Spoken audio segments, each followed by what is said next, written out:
Bonjour à toutes et à tous, NextStage AM, le spécialiste bien connu du private equity axé sur le capital développement, fait son bilan 2025 et trace ses perspectives pour 2026. Quelle performance, quelle collecte pour ses produits phares, notamment NextStage Croissance qui fête ses 10 ans cette année. Et puis que penser du climat géopolitique actuel aussi qui bouscule les marchés financiers? Est-ce le bon moment pour investir sur cette classe d'actifs? On en parle tout de suite avec nos deux invités, Jean-David Haas et Hubert Mercier. Bonjour messieurs. Bonjour Vincent. Jean-David, vous êtes cofondateur, directeur général de NextStage AM et Hubert, vous êtes directeur des partenariats de NextStage AM. Jean-David, on commence avec vous. Avant de nous donner votre vision du marché, on fera ça plutôt en fin d'interview. Parlons de NextStage. Comment s'est passé 2025 pour vous et quelle est votre actualité 2026? NextStage a fait en 2025 une année fantastique avec plus de 250 millions d'euros de collecte, à la fois sur notre UC NextStage Croissance qu'Hubert va vous présenter, mais également sur la gamme de remploi NextStage Capital Entrepreneur. On a la chance d'avoir accueilli Hubert le 6 janvier 2025, c'est sûrement une des raisons de cette performance. Il a passé le premier anniversaire. Et on en a profité grâce à sous sa houlette pour renforcer l'équipe au service de nos partenaires et de nos CGP. Et plus récemment, avec l'arrivée de Rodolphe Ignasiak, de renforcer notre équipe institutionnelle. Donc moi, je suis très reconnaissant à nos équipes qui ont fait une année 2025 fantastique. Et 2026, ça va être une année festive dans un contexte un peu morose, puisqu'on va fêter les 10 ans de cette UC NextStage Croissance. Ouais. Et donc là, plein de bonnes nouvelles à vous annoncer. Alors justement, la parole à Hubert pour NextStage Croissance. Où en est-on en termes de performance sur ce véhicule, de collecte aussi, et quels sont ses derniers investissements?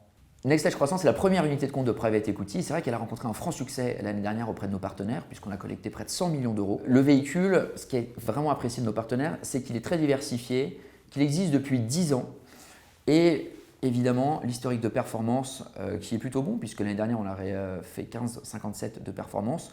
L'année d'avant, c'était 14, l'année d'avant, c'était 15, l'année d'avant, c'était 15. Et donc, évidemment, ça contribue à une très belle collecte depuis le début de l'année. Les investissements, qu'est-ce qu'on peut en dire? Alors, les investissements, c'est un portefeuille qui est mature aujourd'hui, qui est composé de 19 investissements, bientôt 21. Le dernier investissement en date, c'est Evoluderm, donc une marque dans les soins et l'hygiène, qui est distribuée dans la grande et la moyenne distribution. Et voilà, c'est 19 participations de qualité qui ont contribué à la belle perf historique. Comment on investit dans NextStage Croissance? Où est-il référencé? Dans les contrats d'assurance vie, dans les PER. Et donc, on est référencé chez 10 assureurs aujourd'hui. Et le dernier assureur, c'est Generali. D'accord.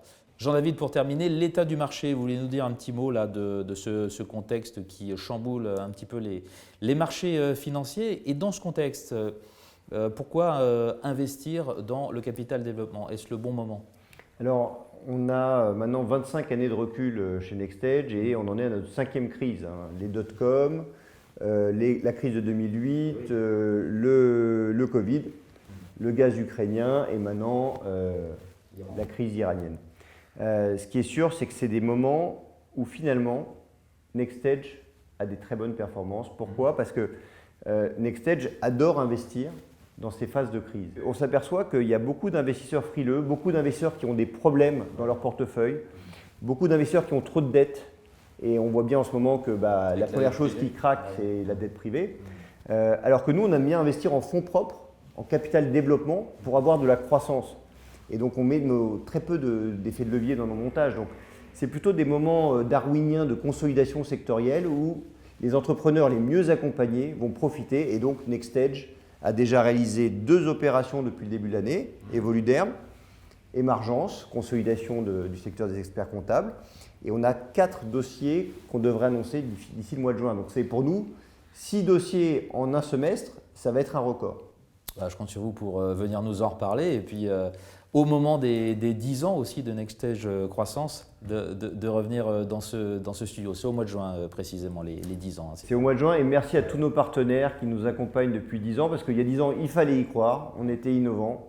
Et ceux qui ont bien fait de nous suivre, je pense aujourd'hui, on leur doit beaucoup. Et 2, ils sont contents des performances du véhicule. Jean-David Haas et Hubert Mercier, tous deux de NextStage AM. Merci beaucoup d'avoir été avec nous. Merci beaucoup Vincent.